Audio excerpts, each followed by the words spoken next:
Le verset 12 suivant, c'est-à-dire que le verset 12 qu'on va voir par la suite, nous montre quelque chose de très grand sur la grandeur infinie de la bonté de Dieu, sur la grandeur infinie de la grâce de Dieu, Dieu qui révèle des choses mystérieuses et cachées. Mes frères et sœurs, le verset 12 me donne la chair de poule. Le verset 12 de ce chapitre.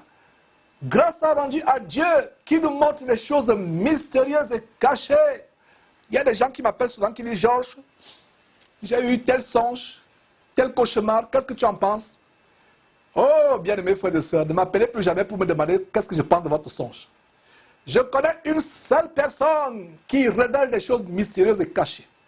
Même Joseph, quand il est sorti de l'Égypte, quand il est sorti de la prison en Égypte, où il a été jeté à cause de son intégrité, il avait refusé de coucher avec la femme de son maître Potiphar qui le harcelait jour après jour.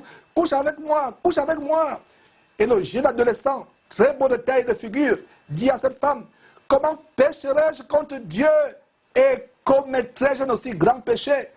Et plus tard, quand il sort de la prison, par la grâce infinie de Dieu, il doit interpréter des songes qui tourmentaient le Pharaon. Et qu'est-ce qu'il dit à Pharaon? Pharaon, ce n'est pas moi qui appartient à l'interprétation, mais il y a un Dieu grand qui peut interpréter ces choses. C'est le même cas avec Daniel, quand il était en Babylonie.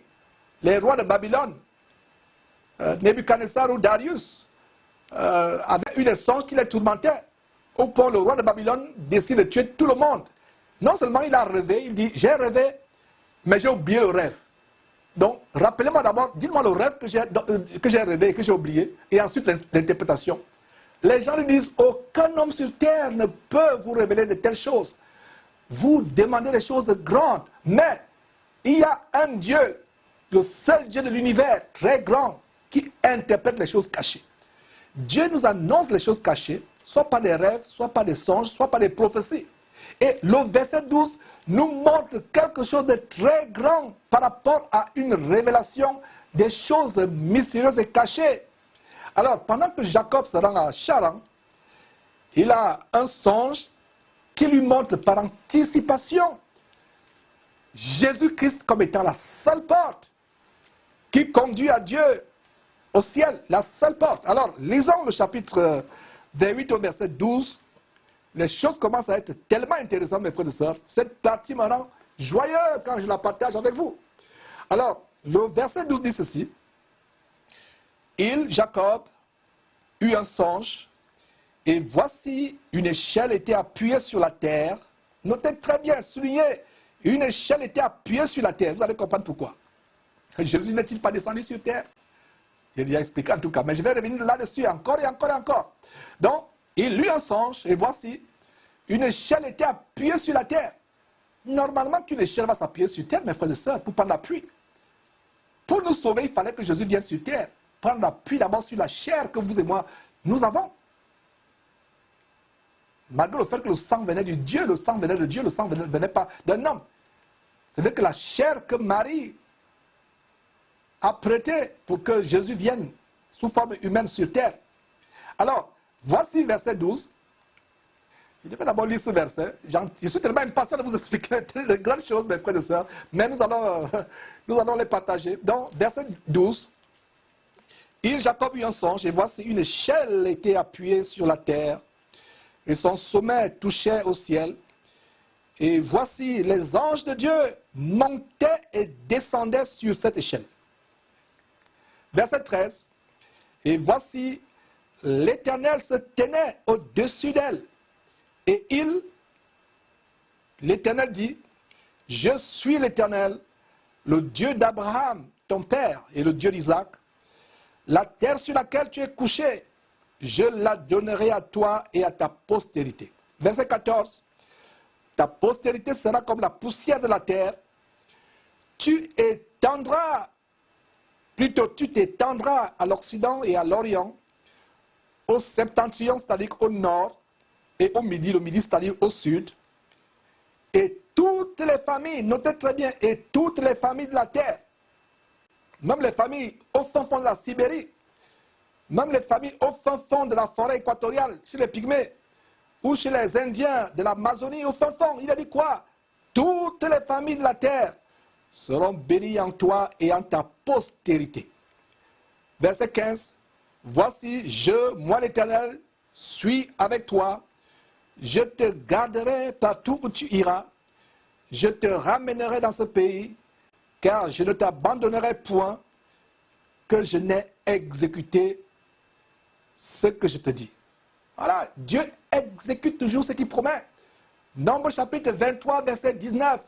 Dieu n'est-il pas un homme?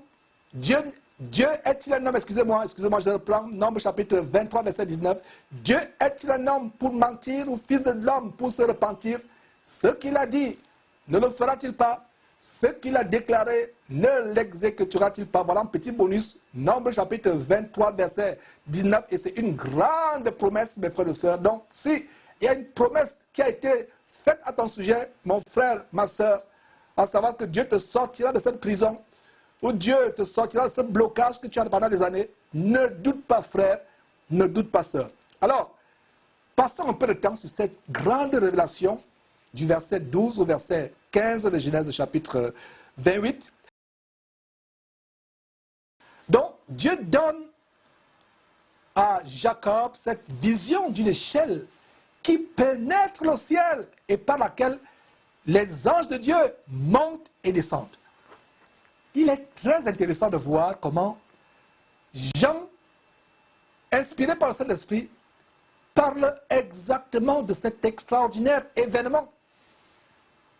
Quand Philippe dit à Nathanaël qu'ils ont trouvé le Messie, allons lire ensemble, mes frères et sœurs, pour voir comment Jean chapitre 1 est en droite ligne avec la grande vision phénoménalement extraordinaire de l'échelle qui monte au ciel, dans laquelle les anges montent et descendent. En Genèse chapitre 28, verset 12, donc Jean chapitre 1 relate l'histoire de Genèse chapitre 28, verset 12. Alors, Jean chapitre 1, on va lire à partir du verset 45. Nous allons voir quelque chose de tellement grand. Jean chapitre 1. Jean, c'est le 4e livre du Nouveau Testament. Matthieu, Marc, Luc, Jean, chapitre 1, le tout premier chapitre. Le verset 45 dit ceci. Philippe, un disciple de Jésus-Christ, rencontra Nathanaël et lui dit, « Nous avons trouvé celui de qui Moïse a écrit dans la loi et dans les prophètes, et dont les prophètes ont parlé. » Donc je relis verset 45, Jean chapitre 1.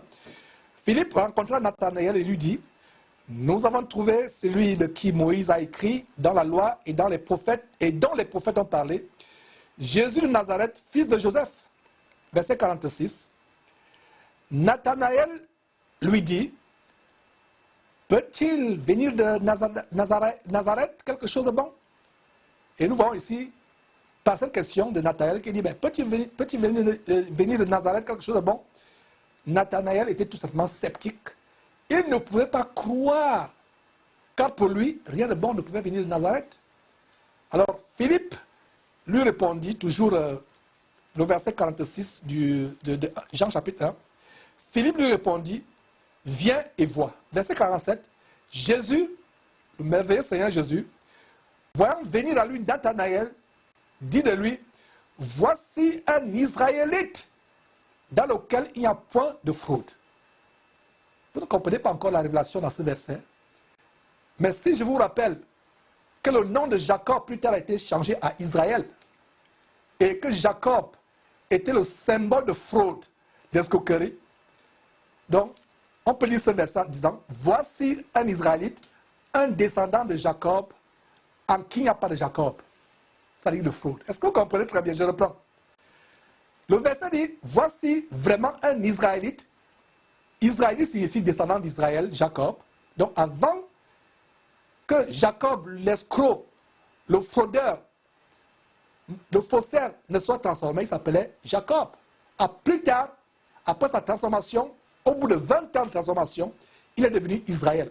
Donc, il a dit, voici un Israélite dans lequel il n'y a pas de fraude. Donc, on peut lire la dernière partie de ce verset de cette manière. Voici un Israélite, c'est-à-dire un descendant d'Israël, dans lequel il n'y a point de Jacob, il n'y a point de fraude. Voilà la parole de Dieu. Continuons avec le récit, verset 48. Nathanaël, ce merveilleux homme, qui n'était pourtant pas disciple de Jésus-Christ, mais en qui il n'y avait pas de fraude. Nathanaël, verset 48, dit au Seigneur, d'où me connais-tu? Lui dit Nathanaël, Jésus lui répondit, avant que Philippe t'appelât, quand tu étais sous le figuier, je t'ai vu. Verset 49, Nathanaël répondit et lui dit, Rabbi, c'est-à-dire maître, Rabbi, tu es le Fils de Dieu, tu es le roi d'Israël. Aussitôt, le Saint-Esprit montre à Nathanaël que Jésus qui est en face de lui n'est pas Dieu, mais il est qui? Le Fils de Dieu, le roi d'Israël.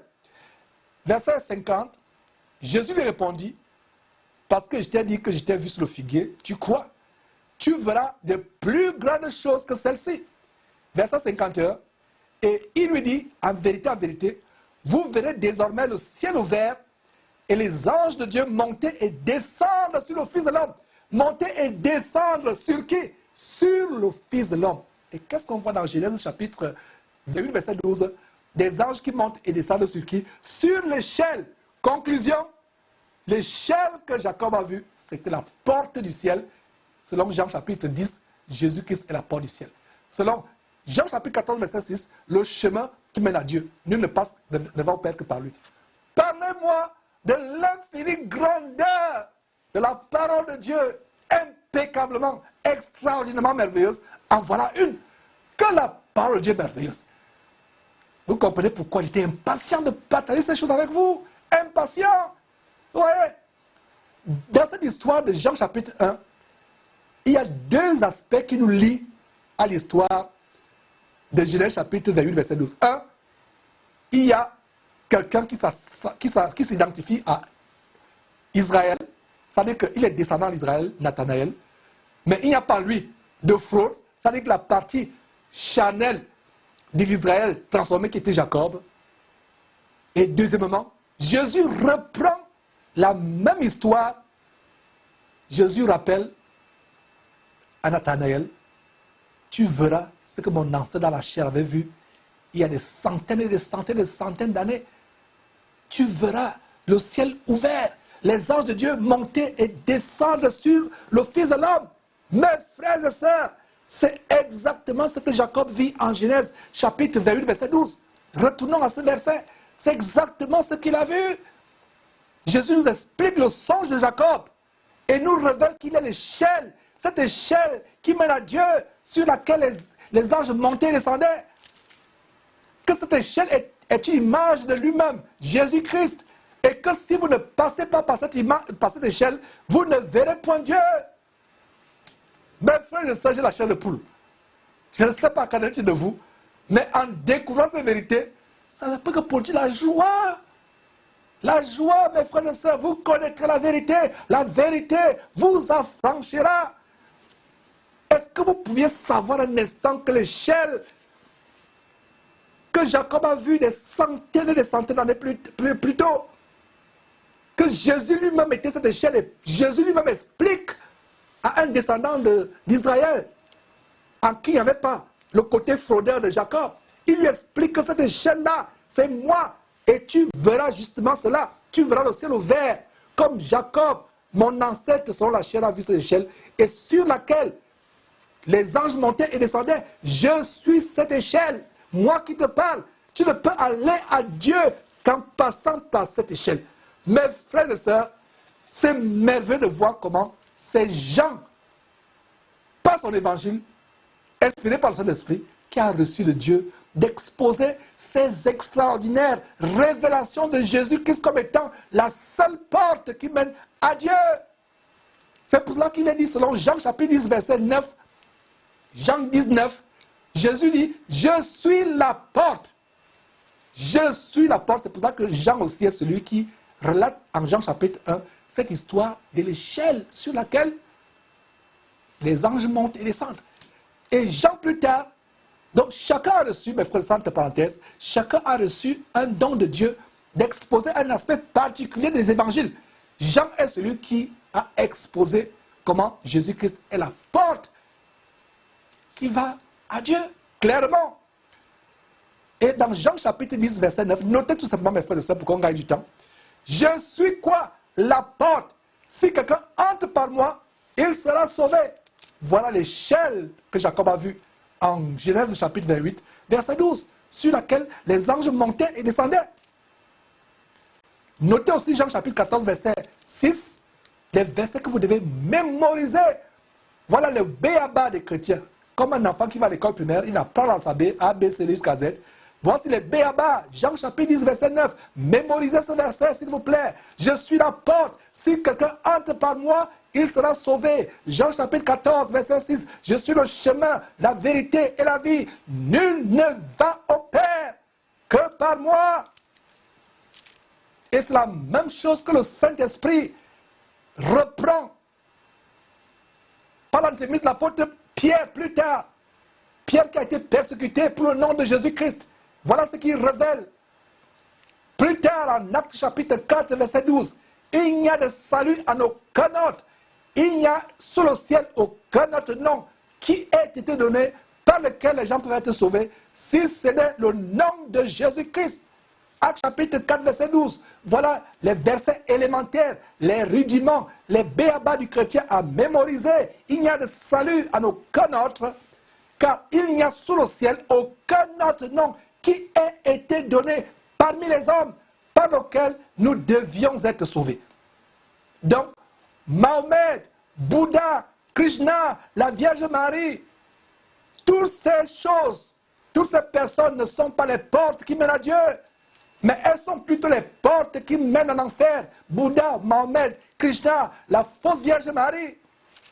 Seul Dieu, seul le Fils de Dieu, Jésus-Christ, a été établi comme l'échelle, la porte qui conduit à Dieu.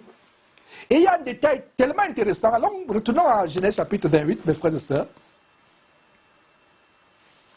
Nous ne sommes qu'au début des grandes révélations dans cet enseignement, mes frères. Nous sommes qu'au début. La parole de Dieu est merveilleuse. Mon cœur tressaillit d'allégresse quand je découvre ces grandes révélations et je les partage avec vous. Il n'y a pas de plus grand bonheur. C'est ainsi que vraiment les nuits sans sommeil, les privations, ce n'est rien comparé à la joie que je ressens quand nous partageons ensemble ces grandes révélations. Alors, Genèse chapitre 28, verset 12, il y a un détail tellement important. Il a dit quoi? Il y eut un songe, plutôt il eut, Jacob eut un songe, et voici une échelle était appuyée sur terre. Vous vous rappelez précédemment que je vous ai dit de souligner ou d'encercler, appuyée sur terre. L'échelle dans le songe de Jacob était appuyée sur terre. Qu'est-ce que cela signifie? Jésus est venu sur terre. Sur terre. L'échelle était appuyée sur terre. Il est venu sur terre s'identifier à ma nature pécheresse, à ta nature pécheresse, à toi, mon frère, ma soeur, qui m'écoute. Et pour mourir pour moi, pour toi, sur une croix, au mont du Calvaire à Golgotha. Il est venu sur terre. Lui, fils de Dieu qui a quitté sa demeure céleste que Dieu a envoyé sur terre. Regardez cela. L'échelle allait d'où? L'échelle quittait le ciel et le bout était planté sur la terre. Voilà la révélation de Dieu qui envoie son Fils sur terre. Et les anges montaient et descendaient sur cette échelle. Qu'est-ce que vous lisez en Matthieu chapitre 4 ou Luc chapitre 4 quand Jésus a été tenté dans le désert par Satan? Après qu'il ait terrassé le diable, après qu'il ait chassé, qu'est-ce que vous voyez? Les anges vinrent et firent quoi? Le servaient. Voilà un autre élément comment? Cette échelle qui monte et cette échelle sur laquelle monte et descend les anges. Jésus était toujours là, couronné par les anges. Pendant tout son ministère terrestre, les anges étaient avec lui. Les anges sont venus le servir en Matthieu chapitre 4, ou pour aussi dire Luc chapitre 4, quand il fut tenté.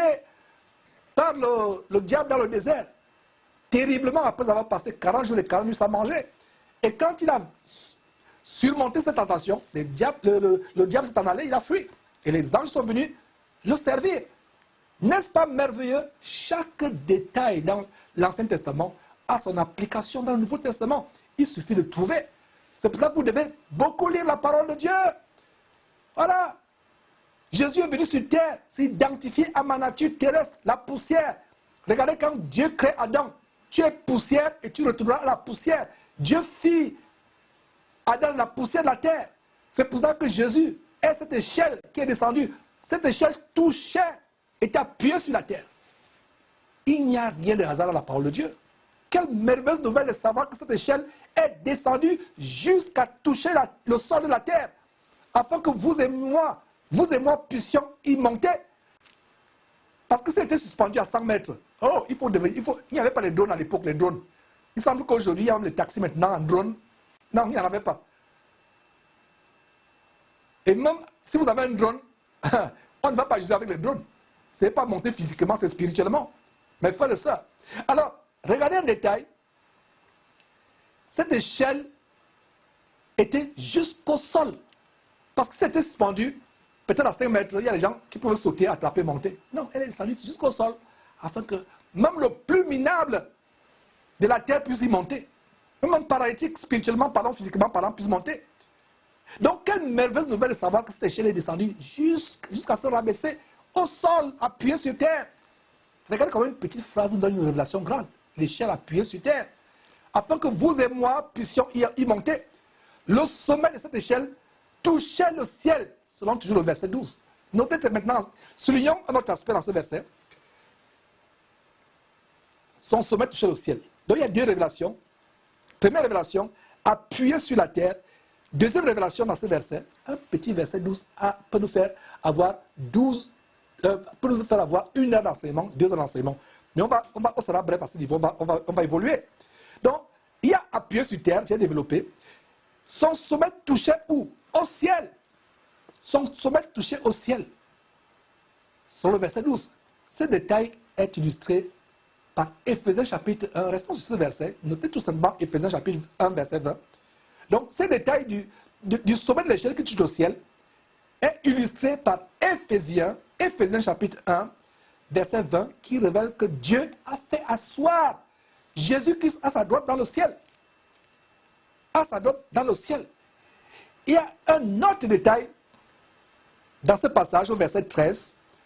Le verset 13 révèle quelque chose, précise que l'Éternel se tenait au-dessus de cette échelle. Cela montre quoi? Cela montre la supériorité de Dieu sur Jésus-Christ. Car Jésus-Christ est le Fils de Dieu, Dieu est le Père de Jésus-Christ, et la Bible nous dit clairement, en 1 Corinthiens chapitre 11, verset 3, que Dieu est le chef de Christ. Donc le verset 13 nous révèle quelque chose de très grand. Dieu se tenait sur cette échelle. Donc ceux qui pensent que Jésus est en même temps son propre Père et son propre Fils, rien que cette histoire nous montre qu'il y avait deux entités, permettez-moi l'expression d'entité, mes frères et sœurs, parce qu'il me manque de qualificatifs pour qualifier Dieu et Jésus-Christ. Il y a l'échelle, et Jean chapitre 1, et Jean chapitre 10 nous révèle que Jésus est cette échelle-là. Et sur cette échelle, il y a Dieu qui se tenait au-dessus de cette échelle. Jésus-Christ ne sera jamais l'égal de Dieu, parce que 1 Corinthiens chapitre 15, verset 28, dit que Jésus-Christ sera à jamais soumis à Dieu. Notez 1 Corinthiens chapitre 15, verset 28. Mes frères et sœurs, voilà donc la grande révélation au sujet de Jésus-Christ, donnée par Dieu à Jacob par ce songe. Jésus est la seule porte pour entrer au ciel, la seule échelle par laquelle les hommes peuvent monter à Dieu. Le seul pont et le seul médiateur entre Dieu et les hommes. Comme nous précise 1 Timothée chapitre 2 verset 5. 1 Timothée chapitre 2 verset 5 dit, il y a un seul Dieu, un, et un seul médiateur, deux, entre Dieu et les hommes. Donc entre Dieu et les hommes, il y a un médiateur, il y a une échelle, il y a un pont. l'échelle que Jacob a vue en Genèse chapitre 28, verset 12. Genèse chapitre 28, verset 12. Voilà l'échelle entre Dieu et les hommes. Jésus-Christ homme. Notez bien que le verset précise Jésus-Christ homme et non Dieu. Le Saint-Esprit nous révèle ce que beaucoup de chrétiens ignorent, à savoir que Jésus-Christ est venu nous sauver en tant qu'homme, en tant que fils de Dieu. Mais, consolez-vous, cependant, revêtu de toute la plénitude de Dieu à 100%. Ce n'est pas Dieu lui-même qui a quitté le ciel pour venir sur terre, mais Dieu a envoyé son fils Jésus-Christ. Même le songe de Jacob nous montre deux entités, comme je vous l'ai expliqué. Un, l'échelle qui est l'image de Jésus-Christ. Et deux, Dieu, l'éternel Dieu qui se tenait au-dessus de l'échelle. Oh, mes frères, j'espère que vous êtes là. Votre cœur tressaillit et rempli de joie avec ces révélations phénoménalement, extraordinairement, incommensurablement extraordinaires. C'est incroyable comment, mes frères et sœurs, les soi-disant chrétiens savants, ces soi-disant chrétiens super spirituels, n'arrivent pas à comprendre cette révélation pourtant claire de 1 Timothée chapitre 2, verset 5, qui dit qu'il y a un seul médiateur entre Dieu et les hommes, Jésus-Christ homme. Poursuivons, mes frères et sœurs. Verset 16. Jacob s'éveilla de son sommeil. Verset 16. Jacob s'éveilla de son sommeil et dit, certainement, l'Éternel est en ce lieu, et moi, je ne le savais pas. Verset 17. Il eut peur et dit, ce lieu est redoutable. C'est la maison de Dieu. C'est ici la porte des cieux. La porte des cieux. Qu'est-ce que Jésus dit en Jean chapitre 10, verset 9, que je vous ai cité précédemment? Je suis la porte. Si quelqu'un n'entre pas par moi, il ne sera pas sauvé. Voilà. Regardez les confessions de Jacob. Jacob avait très bien compris la vision. Il eut peur et dit que ce lieu est redoutable. C'est ici la maison de Dieu. Notez très bien. Ce n'était pas encore souligné dans ma Bible. C'est ici la maison de Dieu. Verset 17. Certainement l'Éternel à ce lieu. Verset 16. Et moi, je ne savais pas, verset 17. Il eut peur. C'est normal d'avoir peur. C'était quelque chose d'effrayant.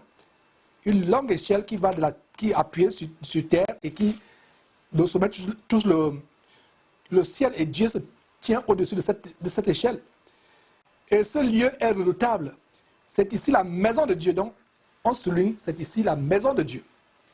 Donc, Jacob, mes frères et sœurs, se réveille, rempli de peur, et réalise que ce lieu redoutable est la porte du ciel. Voilà, ça nous rappelle quoi? J'insiste, je reviens, je me répète. Il y a des gens qui disent, je te répète. L'apôtre Paul disait, je ne me lasse point de vous redire les mêmes choses. Pour vous, cela est salutaire. Il y a des gens qui sont là à comprendre. Donc, vous qui êtes intelligents, et de l'amour pour ceux qui sont moins intelligents que vous, qui préfèrent que je me répète encore et encore et encore. Voilà.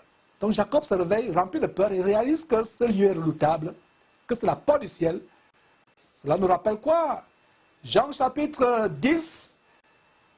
Je suis la porte. Si quelqu'un entre par moi, il sera sauvé. Jean chapitre 14, verset 6. Je suis le chemin, la vie et la vérité. Nul ne vient au Père que par moi. Et notez aussi, mes frères et sœurs, que Jacob reçoit la révélation que ce lieu est la maison de Dieu. Toujours dans ce verset 17, la maison de Dieu. Qu'est-ce qui nous est révélé aujourd'hui par le Saint-Esprit? La maison de Dieu n'est pas ces bâtiments, ces églises mortes en pierre, en acier, en tas de poussière, tas de gravats. La maison de Dieu, c'est nous, c'est le corps de Christ. Jésus étant la tête de ce corps, le chef de cette maison. Et vous pouvez noter très rapidement en Hébreux chapitre 3, Hébreux chapitre 3, versets 4 à 6, il a dit quoi? Chaque maison est construite par quelqu'un, mais celui qui a construit toutes choses, c'est Dieu.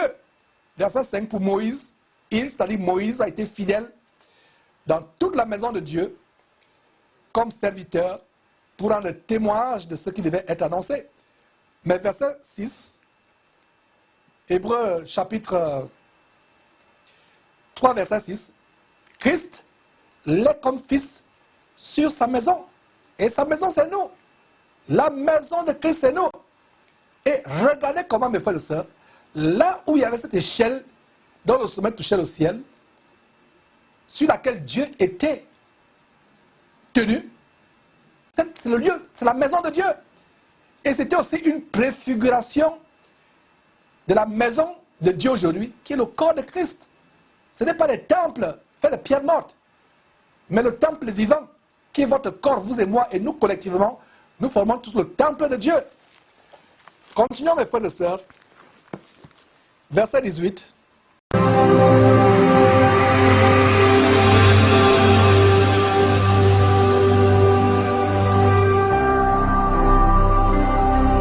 Jésus-Christ, TV, vous connaîtrez la vérité et la vérité vous affranchira.